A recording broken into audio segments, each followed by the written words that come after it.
Elton Mayo को हम क्या कहते हैं, ह्यूमन रिलेशन मूवमेंट या ह्यूमन रिलेशन थ्योरी का फादर कहते हैं, बिकॉज ह्यूमन रिलेशन के बारे में इन्होंने बात करी। फिर इनके बाद में ह्यूमन रिलेशंस के बारे में या इनफॉर्मल ऑर्गेनाइजेशन के बारे में इतना ज्यादा डिटेल में किसी और थिंकर ने नहीं बोला।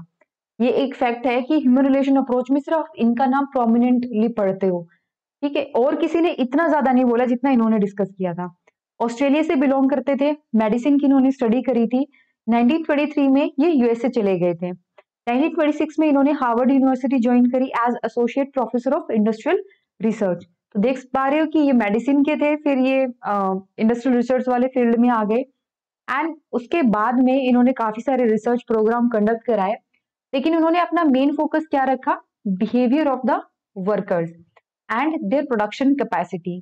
तो जो वर्कर्स होते हैं वो एक पर्टिकुलर ऑर्गेनाइजेशन में किस तरीके से बिहेव कर रहे हैं, प्रोडक्शन कैपेसिटी उनकी, वो उन्होंने एनालाइज करनी स्टार्ट करी इन view of physiological, physical, economic and psychological aspect. एक वर्कर काम कर रहा है तो वो किस एनवायरमेंट में है, वो डिफरेंट एस्पेक्ट को उन्होंने एनालाइज करना स्टार्ट कर दिया। And this is called clinical method. Clinical method में होता है ना, आपका जो पर्सन है वो सारे डिटेल पूछता है आपके बारे में, और फिर वो एक कंक्लूजन पे पहुंचता है, बहुत सारे टेस्ट कंडक्ट कराता है, राइट। तो उसी तरीके से ये होता है क्लिनिकल मेथड, यानी कि you have to diagnose the problem first and then आप उसका सोल्यूशन ढूंढते हो, इस तरीके की। बुक्स जो है वो इन्होंने लिखी, डेमोक्रेसी एंड फ्रीडम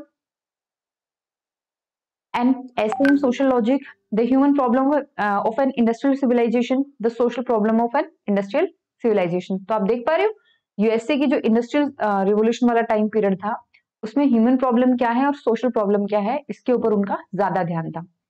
1920 से 1930 के बीच में the Harvard business school under the leadership of Elton Mayo और उनके एसोसिएट्स मिल करके एक रिसर्च कंडक्ट कराते हैं Hawthorne plant of the western electric company, okay.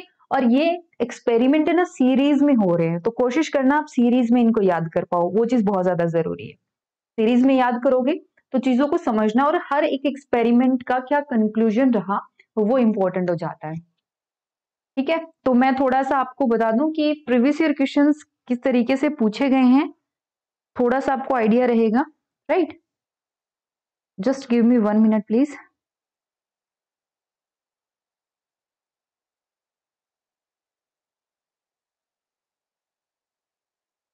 आपके पास है ना 2013 से लेकर के 2022 तक का डेटा तो होना ही होना चाहिए।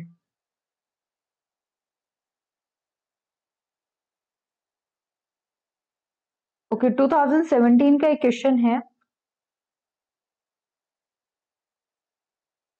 कि व्हाट इज डिस्टिंक्टिव अबाउट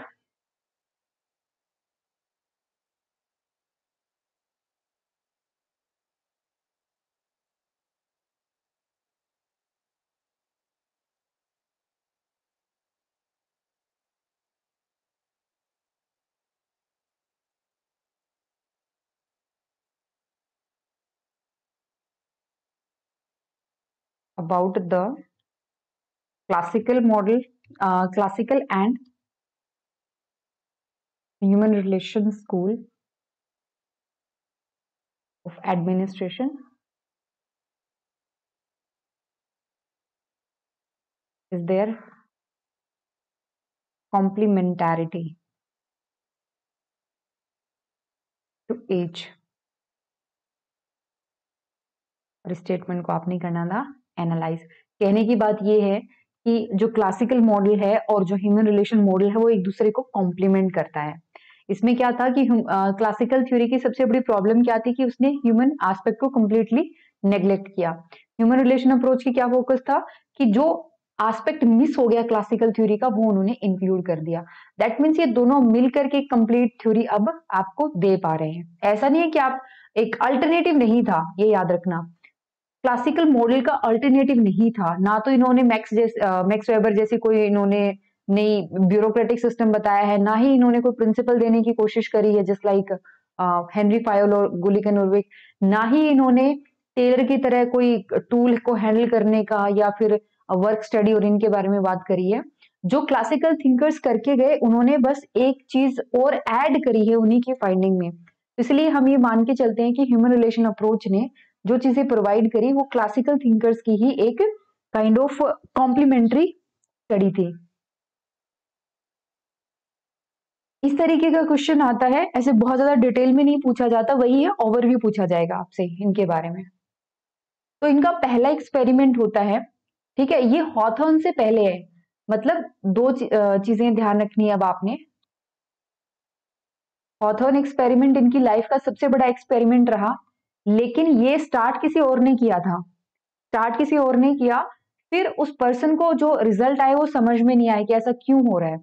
जब आप, अगर आपने रिसर्च के बारे में कुछ पढ़ा है अभी तक कुछ भी, तो आपको पता होगा रिसर्च में ना कुछ वेरिएबल्स होते हैं और कुछ फैक्टर्स को हम कंट्रोल करते हैं, ठीक है। लाइक कुछ क्या होते हैं, इनवेरिएबल्स होते हैं, कुछ वेरिएबल्स होते हैं और कुछ इंडिपेंडेंट वेरिएबल्स होते हैं। मतलब कहने का मतलब ये है कि कुछ फैक्टर्स ऐसे हैं जिनको हम स्टैटिक रखते हैं और कुछ को हम चेंज करके आइडेंटिफाई करने की कोशिश करते हैं कि क्या क्या फर्क आ रहा है। मान लीजिए अगर मुझे ये देखना हो कि सब लोग की स्टडी में लाइट का क्या रोल है, लाइट किस तरीके से किस इंसान की स्टडी को या कंसंट्रेशन को अफेक्ट कर सकती है, तो मुझे अब जितने लोगों को मैं अपनी रिसर्च में शामिल कर रही हूँ उन सबको मुझे लाइट को छोड़ करके बाकी सारे फैक्टर्स एक जैसे प्रोवाइड कराने होंगे। फिर चाहे वो सिटिंग अरेंजमेंट हो, चाहे उनका सिलेबस हो, कुछ भी हो, वो मुझे सिमिलर रखना पड़ेगा। बस मैं वेरी किसको करूंगी, लाइट के फैक्टर को, ताकि मुझे पता चल सके कि लाइट कितना ज्यादा उनकी कंसंट्रेशन एबिलिटी को अफेक्ट कर रहा है। right? तो हॉथॉर्न एक्सपेरिमेंट में यही किया गया। बेसिकली हॉथॉर्न एक्सपेरिमेंट था जो क्लासिकल थिंकर्स ने अपनी बातें बोली थी उन बातों को एनालाइज करने के लिए वही बातें फॉलो करके उन्होंने एक्सपेरिमेंट कंडक्ट किया। बट रिजल्ट जो आने थे, जो एक्सपेक्टेड थे, वैसे रिजल्ट नहीं आते हैं, इन लोगों को समझ में नहीं आए। तो फाइनली इन्होंने मायो को इनवाइट करा कि आप आइए और आप हमें बताइए कि ऐसा क्यों हो रहा है, ठीक है। तो हम दो तरीके से चीजें पढ़ते हैं, मायो के experiment before Hawthorne and second इनका हॉथॉर्न एक्सपेरिमेंट है जो सबसे बड़ा एक्सपेरिमेंट माना जाता है। और इसके अंदर बहुत छोटी छोटी चीजें डिस्कस हो रही हैं, जैसे एक इल्यूमिनेशन इनका एक्सपेरिमेंट है जिसमें लाइट का ही, जैसे मैं एग्जांपल दे रही हूँ, लाइट का पता चल रहा है, सैलरी का पता चल रहा है, इस तरीके से छोटे छोटे एक्सपेरिमेंट है। बट हमें ह्यूमन साइकोलॉजी और ह्यूमन रिलेशन के बारे में काफी आइडिया हो जाएगा उससे। तो अर्ली एक्सपेरिमेंट में ये एक्सपेरिमेंट था, इसका नाम था द फर्स्ट इंक्वायरी। नाम याद रहना चाहिए, अगर आप कहीं पर भी इनको कॉट कर रहे हो, कहीं पर भी इनके एक्सपेरिमेंट को आप नाम ले रहे हो, तो नाम में गड़बड़ ना हो, ये ध्यान रखना। तो ये था बिफोर हॉथॉर्न एक्सपेरिमेंट, ठीक है। ये इनकी फर्स्ट रिसर्च थी, फर्स्ट रिसर्च टेक्सटाइल मिल में near Philadelphia in 1923 and it is known as the first inquiry. ये जो मिल थी टेक्सटाइल मिल, इसको एक मॉडल ऑर्गेनाइजेशन के तौर पे कंसिडर किया जाता था और एम्प्लॉइज को हर प्रकार की फैसिलिटी दी जाती थी। जब आप एल्टन मायो को पढ़ते हो ना, यू विल फील कि आप एक केस स्टडी पढ़ रहे हो, आप एक रिसर्च स्टडी पढ़ रहे हो, रिसर्च पेपर को पढ़ रहे हो, उस तरीके से आपको फील होगा। तो हॉथॉर्न से पहले इन्होंने एक टेक्सटाइल मिल के अंदर जो मॉडल ऑर्गेनाइजेशन, मतलब एक अच्छा ऑर्गेनाइजेशन माना जाता था, वहां के लोगों को हर प्रकार की फैसिलिटी दी जाती थी, उसके बारे में इन्होंने स्टडी करी। अब ये वर्ड आता है लेबर टर्नओवर। जैसे एनुअल टर्नओवर तो आपने सुना होगा कि एक कंपनी एक साल में कितना कमाती है। लेबर टर्नओवर का मतलब ये होता है कि कितने लोग जॉब छोड़ के जा रहे हैं, मतलब कितने लोग नए आ रहे हैं यहाँ पे काम करने के लिए। नए तभी आएंगे ना जब पुराने काम करके काम छोड़ के चले जाएंगे। तो लेबर टर्नओवर का मतलब होता है the rate at which employees leave the employment. काम छोड़ करके लोग जो जा रहे हैं उसको हम लेबर टर्नओवर कहते हैं। और अगर ये बहुत ज्यादा है तो ये बताती है कि एक ऑर्गेनाइजेशन बहुत अच्छा काम नहीं कर रहा। इसका लेबर टर्नओवर कितना था टेक्सटाइल मिल का, अप्रोक्सीमेटली 5% पर एनम। लेकिन अब टेक्सटाइल के अंदर बहुत सारी वो होती हैं, प्रोसेस होती हैं। जैसे कि टेक्सटाइल मिल था, एक था म्यूल स्पिनिंग, ठीक है। म्यूल स्पिनिंग जैसे धागे वगैरह बनाते हैं ना, कॉटन जो होती है, कॉटन यार्न जब बनाई जाती है, तो म्यूल स्पिनिंग डिपार्टमेंट में टर्नओवर कितना था, 250%। मतलब बहुत फ्रीक्वेंटली लोग जॉब छोड़ के जा रहे थे, ठीक है। तो जनरल लेबर टर्नओवर 5% था, बट म्यूल स्पिनिंग के अंदर कितना था, 250% था। अगर मैं अभी तक क्लियर ना कर पाई हूं तो मैं आपको दोबारा से बता देती हूँ। ये एक मील है, मील का टोटल, मील में बहुत सारे डिपार्टमेंट हो सकते हैं टेक्सटाइल मील के अंदर, ठीक है। जैसे कॉटन है, कॉटन को प्रोसेस करना, उसके स्पिनिंग करनी, ठीक है, इस तरीके से काफी हो सकता है। फिर उसको थ्रेड तैयार करना, काफी सारी प्रोसेस होती है इसके अंदर, तो बहुत सारे डिपार्टमेंट थे। अगर मैं सारे डिपार्टमेंट का एवरेज निकालूं तो टर्नओवर कितना था, अप्रोक्सीमेटली 5% था। मतलब 5% लोग जॉब छोड़ के जा रहे थे। लेकिन एक स्पेसिफिक डिपार्टमेंट था जिसको कहते थे म्यूल स्पिनिंग।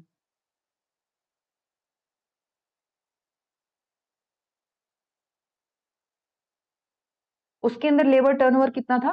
250%। मतलब बहुत ही डिजास्टर सिचुएशन थी, और इसीलिए इस डिपार्टमेंट को सिलेक्ट किया गया एल्टन मायो के द्वारा स्टडी करने के लिए कि इतनी अच्छी फैसिलिटीज प्रोवाइड कराने के बाद भी, और जब सेम कंडीशंस है हर एक डिपार्टमेंट में, तो क्यों ये जॉब छोड़ करके जा रहे हैं, ये रीजन फाइंड आउट करने के लिए वो इन्होंने जो एक्सपेरिमेंट है वो कंडक्ट किया। स्पिनिंग वूल अगर किसी को आइडिया नहीं है तो मैं बता दूं कि ये जो अर्ली वो था ना, टाइम पीरियड था इंडस्ट्रियल रेवोल्यूशन का, तब स्पिनिंग म्यूल, स्पिनिंग जेनी ऐसी मशीनों का इन्वेंशन हुआ था। टेक्सटाइल के अंदर सबसे ज्यादा इंडस्ट्रियल रेवोल्यूशन का इम्पैक्ट आपको देखने को मिलता है। ठीक है, तो काइंड ऑफ होता है ना कॉटन को स्पिन करने के लिए जैसे चरखा होता है, कुछ कुछ वैसा ही था ये। उस डिपार्टमेंट में ऐसा क्यों था, उसी का रीजन इन्होंने फाइंड आउट करा। एल्टन मायो ने ये देखा कि लोगों को प्रॉपर रेस्ट नहीं मिल पाता है, एंड इसी की वजह से वर्कर थक जाते हैं और वो काम नहीं करना चाहते। जैसे मैंने बताया ना कि अगर सुबह से शाम तक कॉन्टिन्यूसली एक बंदा अगर चरखा चला रहा है, अब जस्ट इसको इमेजिन करके देखो, तो ऑब्वियसली वो थक ही जाएगा। तो ये एडिक्वेट उनको रेस्ट नहीं मिल पाता था, इसी की वजह से थकान होगी, और वो शारीरिक थकान से ज्यादा मानसिक थकान होगी, जिसकी वजह से वर्कर्स ने जॉब छोड़नी स्टार्ट करी। तो एक्सपेरिमेंट के तौर पे उन्होंने रेस्ट पीरियड को इंट्रोड्यूस किया। 4-4 रेस्ट पीरियड उन्होंने रखे, हर रेस्ट पीरियड 10 मिनट का था, जिससे वर्कर्स को बहुत मोटिवेशन मिली और उनका मॉरल बूस्ट हुआ। लेबर टर्नओवर बिल्कुल खत्म हो गया और प्रोडक्शन भी बढ़ गई, फायदा हुआ। तो इन्होंने कहा कि चलो ठीक है, सिर्फ रेस्ट पीरियड को इंट्रोड्यूस करने पे नहीं रुकते हैं, एक बोनस फॉर्मूला भी हम इंट्रोड्यूस करते हैं। अगर कोई भी वर्कर एक सर्टेन परसेंटेज से ज्यादा प्रोड्यूस करना चाहता है तो उसको बोनस मिलेगा, सिंपल सी बात है। अगर कोई वर्कर एक्स्ट्रा काम करता है तो उसको ज्यादा मिलेगा। अब वर्कर बड़े खुश थे, they were highly motivated and happy. तो उसके बाद में क्या हुआ, मैनेजमेंट ने ये जो रेस्ट पीरियड था कि 10 मिनट का ब्रेक आपको कब लेना है, ये फाइनल डिसीजन किसके पास रख दिया, वर्कर्स ही डिसाइड करेंगे कि वो कब अपना 10 मिनट का ब्रेक लेने वाले हैं। जिसकी वजह से वर्कर्स जो है वो आपस में कंसल्ट करने लगे और उनके बीच में सेंस ऑफ पार्टिसिपेशन वो बढ़ी, सोशल इंटरेक्शन बढ़ा। बिकॉज 10 मिनट का ब्रेक सिर्फ आपको फिजिकल वर्क से ही फ्री नहीं करता, आपको मौका देता है बाकी लोगों से बात करने का, उनके साथ इंटरेक्ट करने का। तो सोशल इंटरेक्शन होने लगा, एंड एक नई, वो कहते हैं ना अवेकनिंग, एक नई चेतना लोगों में आई। They get to know new things, worker begin taking collective actions. अब उनको ये था कि चलो ठीक है, रेस्ट पीरियड हम डिसाइड कर सकते हैं, तो अब हम कलेक्टिवली काम भी कर सकते हैं।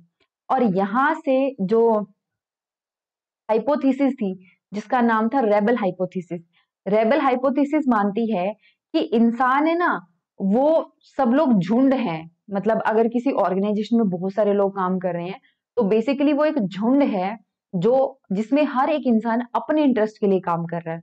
ये रेबल हाइपोथेसिस थी, बट एल्टन मायो के फर्स्ट इंक्वायरी वाले एक्सपेरिमेंट के बाद में ये हाइपोथेसिस को बिल्कुल ही खत्म कर दिया गया। तो दैट मीन्स उनका जो फर्स्ट रिसर्च था वो सक्सेसफुल रहा। ठीक है, सक्सेसफुल रहा कंप्लीटली। देन आता है हॉथॉर्न स्टडी का। यहां तक अगर किसी को कोई डाउट हो तो वो पूछ सकता है।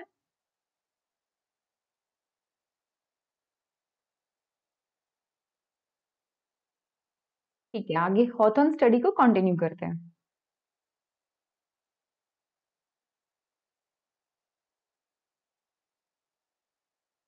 तो हमें भी पता है, हम डिफरेंट डिफरेंट ऑर्गेनाइजेशन में अगर काम करें और उसके हिसाब से एक चीजों को इंटरप्रेट करके देखें, ये कंक्लूड करें, तो हमें एक चीज क्लियर होगी कि जैसा फिजिकल वर्क एनवायरनमेंट है किसी भी ऑर्गेनाइजेशन का, अच्छा एनवायरनमेंट है, अच्छी उनको सैलरी वगैरह मिल रही है, बेनिफिट है उनको, तो लोग वहां पे ज्यादा काम करना चाहेंगे।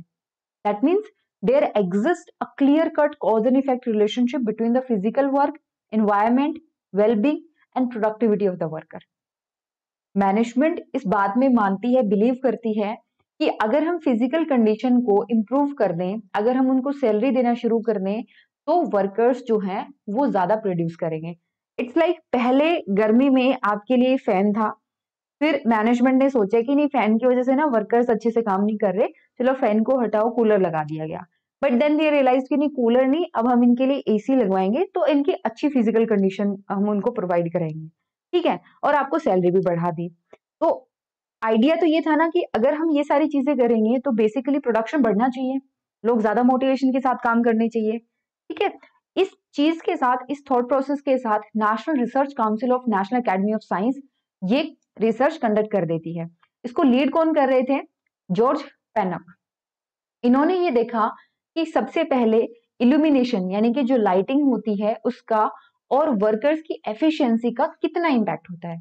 जैसे आप इमेजिन करके देखो, एक डार्क सा रूम है जहां पे आपको बैठा दिया, आपको सैलरी अच्छी खासी मिल रही है, बट उस डार्क रूम में आप भी काम नहीं करना चाहोगे। एक टाइम के बाद में यू ऑल्सो गेट फ्रस्ट्रेटेड कि बाहर निकलने का मौका तो दो।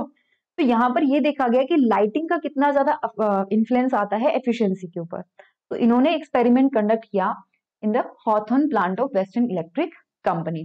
वेस्टर्न इलेक्ट्रिक कंपनी के तकरीबन 30,000 से ज्यादा वर्कर थे।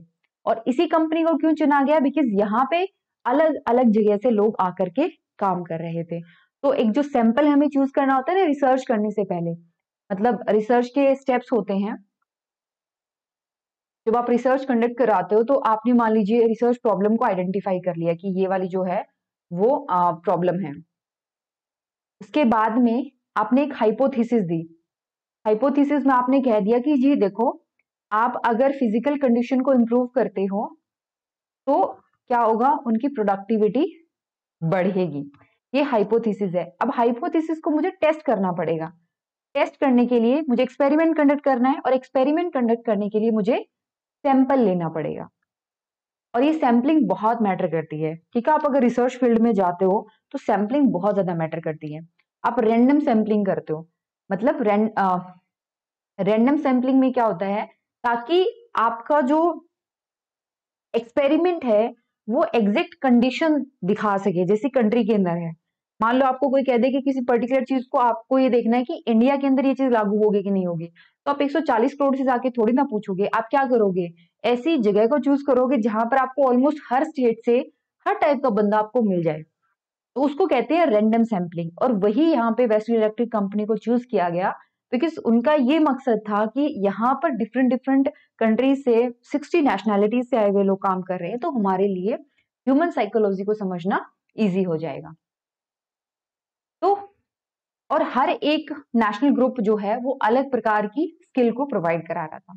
तो हॉथॉर्न एक्सपेरिमेंट में फर्स्ट एक्सपेरिमेंट कौन सा था? Great illumination experiment, and it was not conducted by Elton Mayo. ये याद रखना, ये किसके द्वारा कंडक्ट किया गया था? जॉर्ज पेनअप के द्वारा।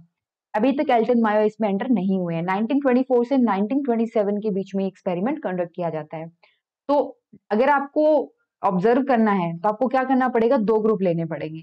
एक वो ग्रुप जिसपे आप एक्सपेरिमेंट कर रहे हो, और दूसरा वो ग्रुप जिसपे आप कोई भी एक्सपेरिमेंट नहीं कर रहे हो। मतलब मुझे ये देखना है कि लाइट में मैं बदलाव करूं तो प्रोडक्टिविटी बढ़ती है या घटती है। तो क्या करना पड़ेगा? मुझे एक चीज को कांस्टेंट रख के दूसरे के रिलेटिव में देखना पड़ेगा। एक को नाम दिया गया टेस्ट ग्रुप, जिसके ऊपर सारे एक्सपेरिमेंट हो रहे हैं, और दूसरे को नाम दिया गया कंट्रोल ग्रुप, ठीक है। एम क्या था इस एक्सपेरिमेंट का? ये एग्जामिन करना कि जो लेवल ऑफ प्रोडक्शन है वो इल्यूमिनेशन की वजह से, लाइटिंग की वजह से कम हो रहा है या बढ़ रहा है। तो कंट्रोल ग्रुप में सारी चीजें कांस्टेंट थी, कांस्टेंट इल्यूमिनेशन, एक जैसी लाइट सिस्टम आ रही थी, और दोनों ही ग्रुप ने सेम लेवल से स्टार्ट करा, ठीक है। मतलब हो सकता है दोनों के कमरे में 9 वाट का बल्ब लगाओ, इस तरीके से, ठीक है। तो कांस्टेंट रूम वाले में तो सेम सिचुएशन रखेगी, लेकिन जो टेस्ट रूम वाला था वहां पर लाइटिंग को लेकर के कुछ कुछ चेंजेस करे गए एक पर्टिकुलर टाइम पीरियड के बाद में। तो रिसर्चर्स ने ये ऑब्जर्व करा कि जो ग्रुप है और जो रिकॉर्ड है वो प्रॉपरली मेंटेन रहे। और ये ऐसा नहीं है 1 या 2 महीने, ये रिसर्च तकरीबन 2 साल तक चलती रही। अब इसका नतीजा क्या निकला? सोच के क्या चले थे कि फिजिकल कंडीशन से प्रोडक्टिविटी इंप्रूव होती है। तो इसका अगर मैं, ये 2 प्रकार की हाइपोथेसिस होती हैं। अगर मैं थोड़ा सा और आपको आज थोड़ा रिसर्च के बारे में बता रही हूँ, आई नो थोड़ा बोरिंग होता है, बट इस तरीके से मान के चलो। एक होती है हाइपोथेसिस जो मैंने प्रपोज करी, आई सेड फिजिकल कंडीशन को इंप्रूव करो तो प्रोडक्शन बढ़ती है। इसी के अपोजिट में एक बनती है नल हाइपोथेसिस, वो ये कहती है कि फिजिकल कंडीशन अगर खराब होंगी, ठीक है, तो उसकी वजह से प्रोडक्शन भी क्या होगा, खराब हो जाएगा, राइट। तो नल, इसको कहते हैं नल हाइपोथेसिस, कि अगर या तो ये प्रूव होगी, ये प्रूव नहीं हुई तो ये वाली प्रूव हो जाएगी, राइट। तो हम इस पे लेके चले थे कि फिजिकल कंडीशंस को इंप्रूव करेंगे, प्रोडक्शन बढ़ेगी, बट ऐसा हुआ नहीं। इसका मतलब फिजिकल कंडीशन का प्रोडक्शन से कोई लेना देना नहीं है, राइट। तो ऑब्वियसली जब ये रिजल्ट आया कि regardless of the level of illumination production in both the groups increased, दोनों ही ग्रुप में प्रोडक्शन बढ़ा है, तो रिसर्चर्स को समझ में नहीं आया, they were surprised to know the things, और उन्होंने कंप्लीटली इस इल्यूमिनेशन थ्योरी को रिजेक्ट कर दिया और वो अपनी फाइल वाइल बंद करके घर चले गए, ठीक है। इल्यूमिनेशन थ्योरी को तो उन्होंने चलो साइड में छोड़ दिया, बट बाद में उनको लगा कि चलो लाइटिंग वाला सिस्टम शायद इतना इफेक्टिव ना है, हम कुछ और चीजें इंप्लीमेंट करके देखते हैं। तो उन्होंने चीजों को मैनिपुलेट करना स्टार्ट किया, wage payment, rest period, duration of working hour, उस हिसाब से देखने के लिए कि लोग सबसे ज्यादा कंफर्टेबल और सबसे ज्यादा प्रोडक्टिव किस में होते हैं। तो ग्रुप इंसेंटिव प्लान पे उन्होंने काम करा, ठीक है। बट उसके बाद में इंडिविजुअल पीस रेट प्लान भी उन्होंने इंट्रोड्यूस करा, रिफ्रेशमेंट जो आपको मतलब एक काइंड ऑफ ब्रेक वगैरह मिलते हैं, आपको कुछ खाने के लिए दिया जाता है, वो चीज भी इंट्रोड्यूस करेगी। लेकिन इससे क्या हुआ, फर्दर प्रोडक्शन बढ़ने लगी। इन सारी आउटकम से वो अपनी हाइपोथेसिस को ना प्रूव कर पा रहे थे, ना कंप्लीटली रिजेक्ट कर पा रहे थे, they were just surprised by the outcomes. तो रिसर्च टीम ने क्या करा कि हम जो भी ये इनको दे रहे हैं ग्रुप इंसेंटिव प्लान की बजाय जो इंडिविजुअल पीस रेट प्लान है, रिफ्रेशमेंट है, ये सारी चीजें हम खत्म करते हैं, इनका बोनस वगैरह सब कुछ खत्म करते हैं, हम सारे प्रिविलेज इनके छीन लेते हैं और हम एक्सपेरिमेंट से पहले जो इनकी कंडीशंस चल रही थी उसी कंडीशन पे वापस लौट जाते हैं। अब हुआ ये कि जैसे ही सारी कंडीशन, सारे प्रिविलेज को हटा दिया गया, तो एक सर्टेन पॉइंट तक प्रोडक्शन डिक्रीज हुआ and then it again started to increase. वो फिर से कंफ्यूज हो गए, फिर से उनके लिए प्रॉब्लम हो गई। तो what they did this time, Elton Mayo was invited to unravel the problem through further study. 1927 में, मतलब अभी आप ये देखो 1924 के अंदर ये एक्सपेरिमेंट स्टार्ट किया गया था, 4 साल 3 साल वो पजल रहे हैं। After that invited Elton Mayo और उनसे पूछा गया कि अब आप इस प्रॉब्लम को आइडेंटिफाई करो, उसको समझाने में हमारी हेल्प करो, ठीक है। तो एल्टन मायो अपने फ्रेंड के साथ ये पूरा प्रोजेक्ट डिजाइन करते हैं, उनके काफी सारे एसोसिएट इसमें जुड़े हुए होते हैं और वो फिर इस एक्सपेरिमेंट को फर्दर कोऑर्डिनेट मतलब लीड करते हैं, ठीक है। यहां तक अगर किसी को कोई डाउट है तो प्लीज बता दीजिए, फिर हम आगे कंटिन्यू करते हैं।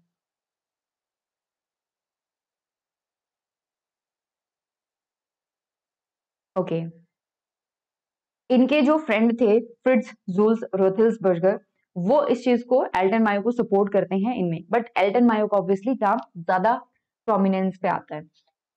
तो सबसे पहले तो उन्होंने हॉथॉर्न स्टडीज के जो भी रिजल्ट थे, जो भी आउटकम्स थी, उनको स्टडी करा और मायो एक चीज पे पहुंचे कि जो टेस्ट रूम था, टेस्ट रूम मतलब जहां पे आप एक्सपेरिमेंट कंडक्ट कर रहे थे, वहां की जो गर्ल्स थी they became a social unit. और दूसरा ये होता है ना कि जब लोगों को पता चल जाता है कि दे आर बीइंग ऑब्जर्व्ड, उसकी वजह से उनका बिहेवियर, उनका पार्टिसिपेशन लेवल, उनका मोटिवेशन अलग ही लेवल का होता है। तो मायो ने ये कहा कि जिस ग्रुप के ऊपर आप ये टेस्टिंग कर रहे थे वो ग्रुप एक सोशल यूनिट बन गया, लोग एक दूसरे के साथ काम करके कंफर्टेबल थे, and because of the research team to them the unit developed a sense of participation in the project. उनको लगा कि हम भी इस रिसर्च का एक अहम हिस्सा हैं, और वो सेंस ऑफ पार्टिसिपेशन जिसकी वजह से क्या हुआ, उनकी जो प्रोडक्शन थी वो बढ़ रही थी।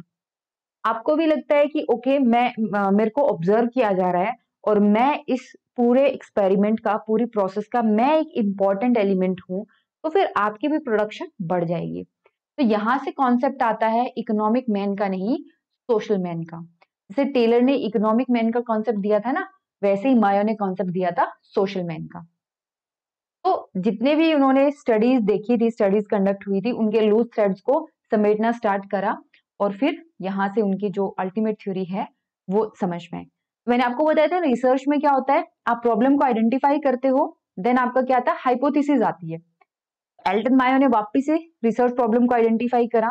अब हाइपोथेसिस जब आप प्रपोज करते हो, रिसर्च प्रॉब्लम को जब आप आइडेंटिफाई करते हो, तो आप एग्जिस्टिंग लिटरेचर को भी क्या कर रहे हो, रिव्यू करते हो। इसके बीच में एक स्टेप आता है जिसको कहते हैं लिटरेचर रिव्यू।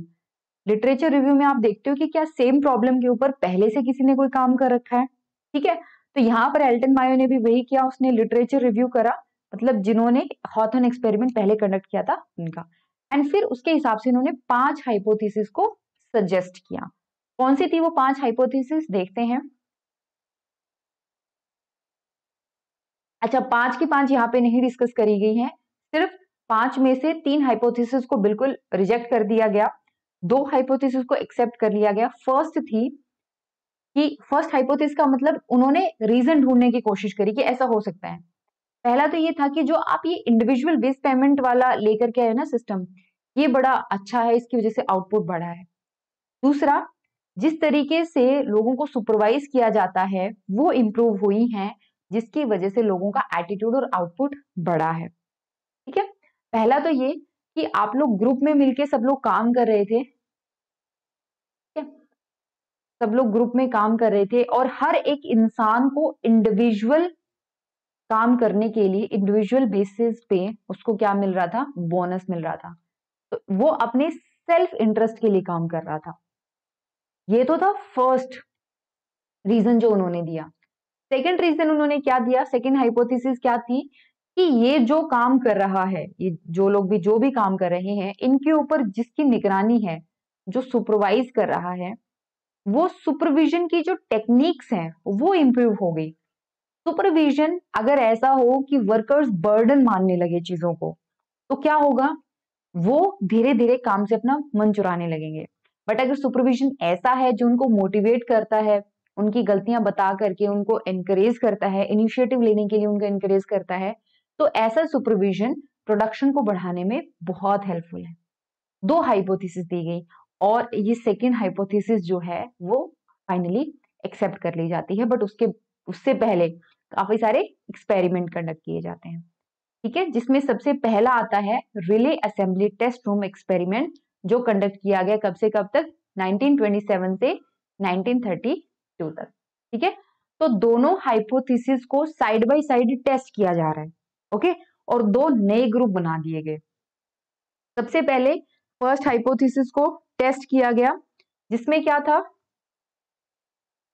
कि उनको एक स्पेशल टेस्ट रूम में रखा गया, बाकी सब वर्कर से अलग, बिल्कुल बंद कर दिया इनको, है ना, और सबके लिए इंडिविजुअल इंसेंटिव प्लान दिए गए कि आप इतना काम करोगे आपको इतना फायदा होगा। जैसे बैंक वगैरह में होता है ना, या फिर कई जगह आपने देखा होगा इंसेंटिव बेस्ड सिस्टम होता है कि आप इतना काम करो, उसके बाद में अगर आप एक्स्ट्रा कस्टमर्स वगैरह लेकर के आते हो, एक्स्ट्रा काम करते हो, तो वो आपकी सैलरी में ऐड होकर के आ जाएगा। इस तरीके का मान लीजिए कहीं पे कोई सिस्टम है तो हुआ ये कि इनिशियली टोटल आउटपुट बढ़ा, सब लोगों ने काम करा। जैसे इंश्योरेंस में होता है ये सबसे ज्यादा, इंश्योरेंस में आपने देखा होगा कि अगर आप ज्यादा से ज्यादा इंश्योरेंस लेकर के आते हो तो आपको ज्यादा बेनिफिट मिलता है उस चीज का, राइट, इस तरीके का कुछ आप आइडिया ले सकते हो।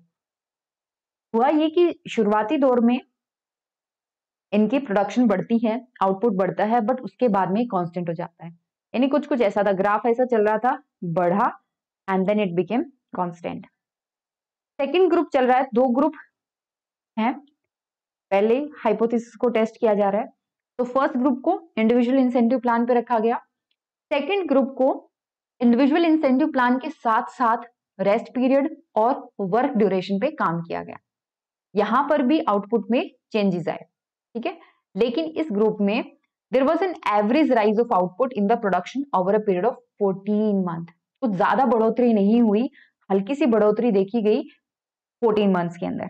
The research team concluded that the first hypothesis was not confirmed since it was not wages but something else that led to greater output in the both group। मतलब जिनको आप सिर्फ इंडिविजुअल इंसेंटिव प्लान दे रहे हो उनकी production बढ़ तो रही है बट एक पॉइंट पे जाके कांस्टेंट हो रही है, जिनको आप बाकी फैसिलिटीज भी दे रहे हो उनकी प्रोडक्शन भी बढ़ रही है बट वो बहुत ही एक, वो कहते हैं ना 14 मंथ में बहुत ही एक एवरेज रेट से बढ़ी है। तो ये फर्स्ट हाइपोथेसिस तो यहाँ पे बिल्कुल ही खत्म हो गई, मतलब बिल्कुल ही रिजेक्ट कर दी गई।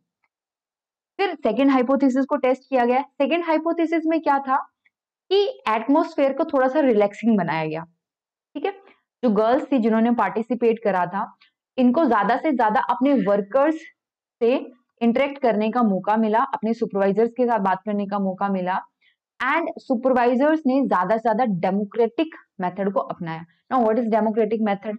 Democratic method you can understand by the term participation, कि आप जो भी फैसले ले रहे हो उनसे पूछ के ले रहे हो. कोई डिसीजन है तो आप एक बॉस की तरह नहीं, आप उनके एक लीडर की तरह आप उनके साथ बिहेव कर रहे हो. ठीक है. फिर मैनेजरियल प्रैक्टिस को मॉडिफाई करा गया. कोई चेंज आए कुछ भी हो तो वर्कर से कंसल्ट किया जाता था पहले, और उनको एडवाइस किया जाता था कि ऐसा ऐसा हम सोच रहे हैं, अगर आपके पास कोई सजेशन है तो आप बता सकते हैं. इससे क्या हुआ, वर्कर्स को ज्यादा से ज्यादा चांस मिला अपनी बात रखने का. वर्कर्स ने अच्छा रिस्पॉन्स भी किया, नो डाउट, इसके लिए बहुत अच्छा रिस्पॉन्स भी दिया. और वर्कर्स ने रियलाइज किया कि अब हम क्या है, वी आर अ टीम. ठीक है. ये एक सेटिस्फेक्शन आया उनके अंदर, और सेटिस्फेक्शन के बाद में दे स्टार्टेड टू फील कि okay we are also important, we are also responsible for this task. और अब हमें क्या करना है, अब हमें मिल करके एज ए ग्रुप हमें इस टारगेट को अचीव करना है. ठीक है. बिकॉज अब क्या हुआ, डिसीजन मेकिंग अथॉरिटी अब उनके पास भी आ गई. They do have the sense of participation. उसकी वजह से क्या हुआ, उनका प्रोडक्शन इंक्रीज हुआ. तो मायो ने देखा कि वर्क सेटिस्फेक्शन जो है it depends to a large extent on the informal social pattern of the working group. ठीक है. जो वर्क सेटिस्फेक्शन है वो किसके ऊपर डिपेंड कर रहा है, इनफॉर्मल सोशल पैटर्न पे. इनफॉर्मल सोशल जो ग्रुप्स होते हैं उनके ऊपर डिपेंड कर रहा है.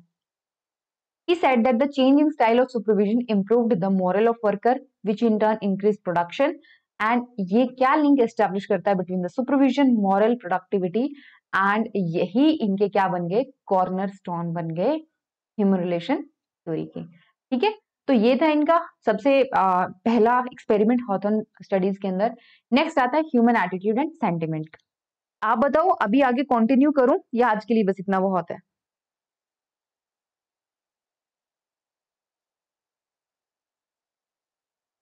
काफी है मैम। काफी है. ओके, समझ में तो आ रहा है ना? Yes ma'am. आप एल्टन मायो के साथ बिजी रहिए हॉथॉर्न एक्सपेरिमेंट में. Yes ma'am.